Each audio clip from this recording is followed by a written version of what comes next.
Crime has exploded in Washington, D.C.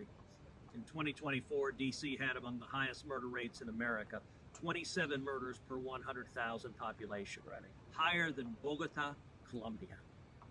A big part of the reason for this is in 2022, the D.C. City Council passed a disastrous law lessening the penalties for violent crime, lessening the penalties for murder, for carjacking, and the result has been more and more crime.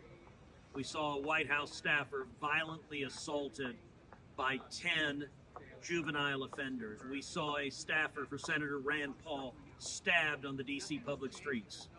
And just last month, President Trump stepped in, exercising his authority under the U.S. Constitution and under the D.C. Home Rule Act to ensure law and order in D.C. to protect our nation's capital. That was the right decision. But this week, I've introduced legislation to reverse the D.C. City Council's disastrous legislation lessening the penalties on violent crime. Our nation's capital ought to be safe. It ought to be safe for every American who comes to visit the Capitol. And Congress ought to take up and pass my legislation to reverse D.C.'s disastrous 2022 legislation.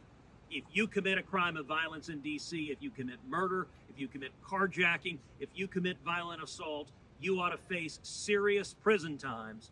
And every member of Congress ought to go on record. Do you support the murderers and the carjackers, or do you stand with innocent Americans in our nation's capital?